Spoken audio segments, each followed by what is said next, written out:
Okay. Hey guys, welcome to our first ever broadcast from Karin and Teri's YouTube adventure. Probably not a great Bill and Ted kind of couple, but today we wanted to talk a little bit about how you approach an analyzing text. And so we've selected a really short text and we're just going to talk about it.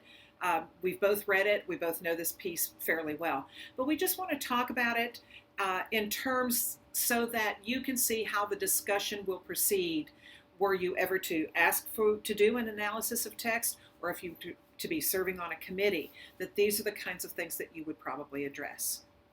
Right, so we're going to talk about 11 by Sandra Cisenros, and it is a short story that comes from the anthology Woman Hollering Creek. I think her more familiar work is House on Mango Street, but Woman Hollering Creek includes many short stories that are wonderful as well, including 11, which is the one we are going to discuss. The first thing I think that people will say when you're asking them to talk about a book or a story is, of course, they're tempted to say, I really like that story. And Teri and I both would say we like 11. The problem is you can't just stop there if you're on a committee or if you are asked to analyze a text. You have to not only say I like it, but you have to back it up with the reasons why. Some committees even say you're not even supposed to have I statements. So you need to have evidence from the text. And so what we want to do is look at the text in terms of literary characteristics. We're not going to go really deep. We don't want this to be very, it's English classroom time for a close reading. But we do want to talk about it in terms of what it does well. So because when we say we like it or we love this piece, what we're saying is we see those critical attributes there. We understand what a fine writer does with this story. So we want to kind of show how we would go about talking about this. And we're going to do it cold. We have read this story any number of times. Yeah. It's how I used to introduce young adult literature for years and years and years in my coursework. And it's certainly a book that I've shared with countless audiences. And I think Karin and I almost have it memorized. Yeah. One thing that I used it for a lot is I used it with my middle grade students for a writing activity when I would ask them to write about thinking of voice, because there are several characters in this story that you get to know pretty well through the telling of the main character's experience. And so it's easy for the student to put themselves in the shoes of a couple of different characters. So it gives them a chance to play with voice, because they have to alter what they write based on the character's actions through the story. So it's a good piece for that as well. And so I would read it aloud to the students every time, and it's one of those that always would choke me up. So it really is, it will get to your emotions. Exactly. Which is another great thing that to say about the story. It evokes emotion in the reader. We just need to know how it does that, why it does that. And so, while we may know this particular piece probably better than most readers who might have only seen it once or not at all, and if you haven't seen it at all, go out and find it and read it, definitely. The idea is that when you come into a community where you're going to talk about a literary analysis, and we're using the example of a book selection committee because that's who the audience is for this particular video, you will have come in reading the particular piece you're going to talk about more than once. You can't read it just once and pull everything that you need to. At least I don't think you can. The first time I read for story, and then if I know I'm going to have to talk about it in a committee, I'm going to go back through, I'm going to annotate, I'm going to stick my little sticky notes down, and I'm going to write some notes for myself. So it's not a cold reading here, but it is a cold discussion. We have not planned this out in any way. Yeah, turn up that volume. Well, I'm hoping that this is getting sound, but my volume, I don't know. We'll have to see. Hopefully we won't have to do this again. We hope so. Yeah. It won't seem nearly as good. I know. So one of the first things I think that I notice when I approach this text is first person. It actually starts with the pronoun you, which we always tell kids, don't put you, don't use you, use I or use he.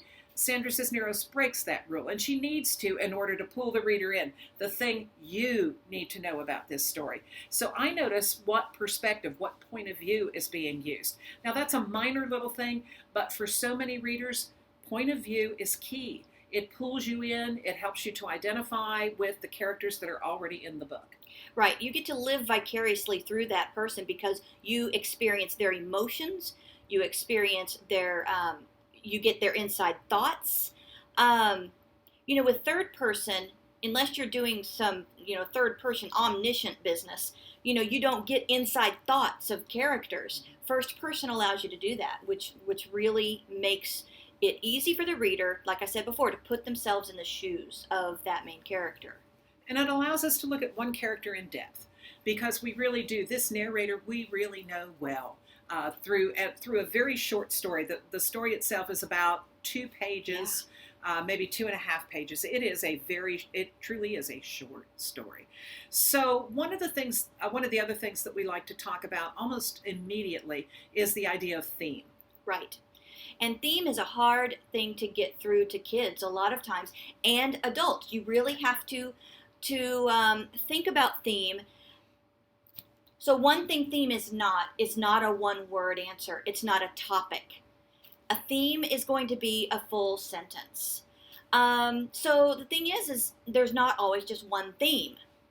And Teri and I will probably have different themes of what this story is.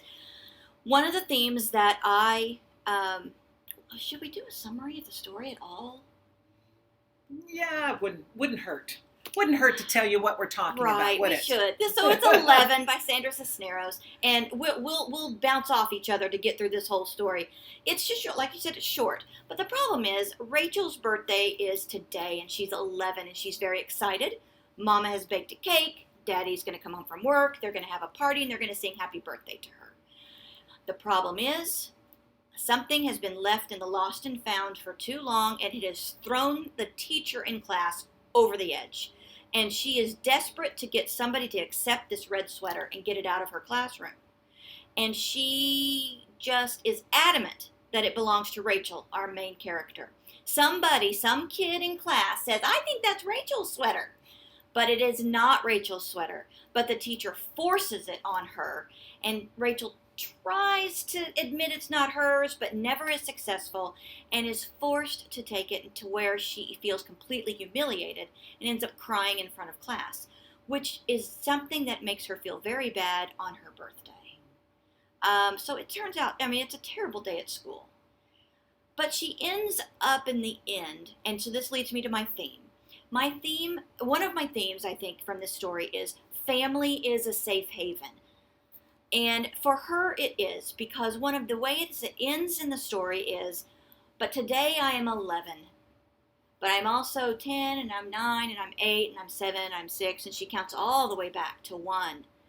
But my mom has made me a birthday cake. My dad will come home from work. He'll give me a kiss, and they will sing happy birthday to me.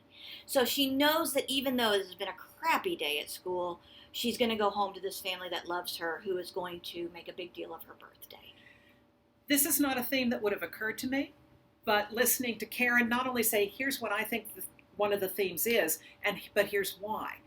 She makes a case, and that's the important thing in theme. When you're stating, here's my theme, in a full sentence, the theme isn't family, the theme isn't acceptance, the theme isn't love, the theme isn't crying or hurt. The theme is family is your safe haven.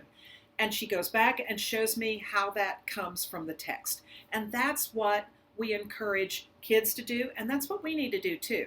So when I look at this book, I think that one of the themes is it's very difficult to challenge authority if you feel voiceless, because that's how Rachel feels. Exactly. She keeps trying. It's not not mine, and she starts crying. Right. Because the teacher is an authority. There we go. Hope we didn't lose you there. The teacher is an authority. Rachel has probably been taught at home, as most of us were, you respect authority, you respect the teacher, so you don't answer back. And so she's trying really hard to be that person, but in respecting authority, she's denying herself. And Teri says the phrase, well, Rachel was saying, not mine, not mine, not mine. She was saying that in her head. For us as the reader, knew that she was thinking that. Poor Rachel, it was like, not mine, not mine, not mine, over and over several times through this story.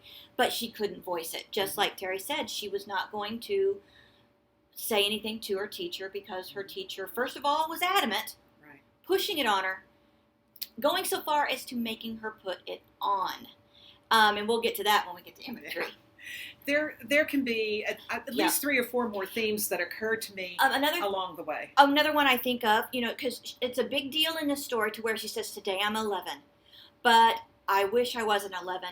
I wish I was 102, because then I would have the experience or the knowledge to tell my teacher that this is not mine. She goes, but I'm also, when she cries, I'm 5. And I'm crying in my parents' lap or whatever. She goes, so what the thing is, she goes, I'm 11, but I'm also 10, I'm 9, I'm 8, I'm 7, I'm 6, I'm 5, I'm 4, I'm 3, I'm 2, I'm 1. She does that throughout the story several times.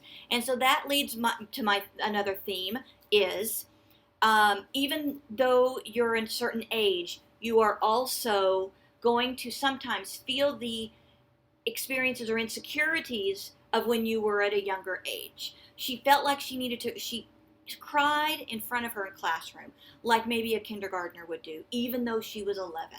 And so you're still going to have those times in your life. So the sentence would be, no matter what age you are, there are going to be times when you feel insecure. Yes. Right. Yes. Or we're the sum total of all our experiences, and we can tap back into those. There's also not one way to state a particular theme. Yeah. And what I love is there are going to be some themes that kids will pick up right away. And there are some themes, I think, for us, as especially coming from a teacher perspective, where I have to remind myself that sometimes kids won't talk to me, and I need to open up conversation rather than saying, as this teacher does, I know it's yours, I saw you wear it. No, she didn't. But, it's just her way of stopping and solving this problem. So we need to be aware of the times when we shut off the communication as well. So we can have themes for us. I shouldn't put that there because I don't think ours is any better than the kids' themes. But kids will pull from their experience. Mm-hmm. We pull from our own. So for the teacher's point of view, the theme would be the teacher isn't always right. Very good. Which in this case is not. Because in the end of the story, again, stupid Phyllis Lopez remembers, I think that sweater's mine. And so Rachel is so good, the way it's worded, it goes, so Phyllis Lopez, who's even worse than stupid Sylvia Salazar, because Sylvia Salazar is the one that said, I think that's Rachel's, so somebody admits to being theirs. And so the teacher doesn't even apologize. Also, and that leads us very nicely into some of the other things that Cisenros does really well. And one is capturing that voice of the child, the 11-year-old, stupid Sylvia Saldivar, and the way this girl is thinking inside her head. I have to keep remembering it's my birthday, and it's going to be great, but right now I just want to say, this is not my sweater. And exactly the way a child would react, especially when the teacher makes her put it on. Yep. And she calls it a stupid clown sweater that smells like cottage cheese. And my goodness, that just hits you, that image. And it's itchy, and the sleeves are all stretched out so they don't even fit her. And it's got the little pills, the little stretch marks. So you can picture her. So the imagery, her voice is so clear because of all that great imagery that the author is able to write for us. You can picture Rachel standing with her arms out away from her because she doesn't want this sweater touching her because it smells like cottage cheese and it is itchy. And it's full of germs that are not even mine. Hers. That's right. That are not even mine. Yeah. That's so true. That's so good. She wants to fling it over the fence at the end of recess. During recess, she wants to just get rid of it. And one of the... come on now. I hope this records. One of the things that she hates it so much she won't put it on. This is before the teacher forces her to put it on. And so she puts it on her desk, and she uses her ruler to push it to the edge of her desk, to the very tip-top corner of her desk, and it looks like a... It looks like a red waterfall. Because it starts to flow off, and that's when her teacher loses it. And I understand the teacher losing it too. What Cisenros is doing here is so nuanced and layered because it's done seamlessly, and that's another quality that's really hard to identify often when we read. It's crafted, but it's crafted without it seeming to be crafted. I hope that makes sense. But it will make sense to you when you read pieces like that I know the author's craft is here because she's bringing this story, and she does, full circle. Right. And that's just a beautiful thing to watch because when we come to the end, it's back to the I'm 11, but I'm also 10, 9, 8, 7, 6, 5, 4, 3, 2, and 1. the family is again, because at the beginning she talks about Mama has made me a birthday cake, my dad is coming home, he's going to kiss me, and they're going to sing happy birthday to me. Beginning. In the end, it ends the same way. Yeah, it's a full circle. It's beautifully done. And there's figurative language throughout, in addition to the imagery. There are some phrases that just resonate. At the very end, she talks about she wishes she were 102, and this day was so far away that it was like a red balloon you had released into the sky, drifting further and further and further away until it's just a tiny little dot. And you can, again, look at the visual image that she's created for us. And with that comes that emotional image that when that's gone, the hurt will probably still be there, but it'll be small. And I know you think about, there's another wonderful image in there about the pennies. Right. There's something about pennies rattling in the tin Band-Aid box. Now, I have one of those tin Band-Aid boxes, so I know what that sounds like. It's a Band-Aid brand box with the little hinged metal lid. It's metal box. And so I took it when I moved out of my parents' house so I could keep it. But anyway, so I know what that sounds. Now, some of our kids aren't going to be able to necessarily hear that because they don't know what a tin Band-Aid box is. All of theirs are paper. So that might be something as a teacher, if you've had one, bring it in to show them. So, yeah. So look at everything we've pulled out in just 17 minutes. 17 minutes. We've pulled out all kinds of things from a very short story. And certainly when you're doing literary analysis, especially for a committee, you're going to be working with longer texts, but you're going to tackle it the same way. You're going to talk about, does the story go full circle? Is there character arc where you see growth and development? Is there figurative language? What kind of imagery do we see? What is this? I call it author style. That's the thing that just strikes me every time. And Cisenros has a very distinctive style. Whether you read her adult short stories, you read her novels, or you read her, she's just written a beautiful autobiography that she reads for audiobook, and it's just incredible, where she talks about her own childhood and experiences, and you can see where these stories originate. Because her writing is very autobiographical. So you're going to talk about longer works, but you're going to talk about the same kind of qualities. Now, if this were a story that were, let's say, a novel or a novella, we might concentrate more on the antagonist in addition to the protagonist, who is, of course, our main character, our narrator. We might talk about that person and whether or not they're a fully realized character. In this story, the characters are not fully realized. They can't be. There's not enough time to do that. But they serve more as an archetype than a stereotype. A teacher who has just come to the end of her rope at the end of a long day.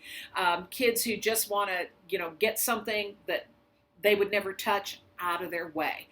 Those are not stereotypes because those are the way kids act. Those are the way teachers act.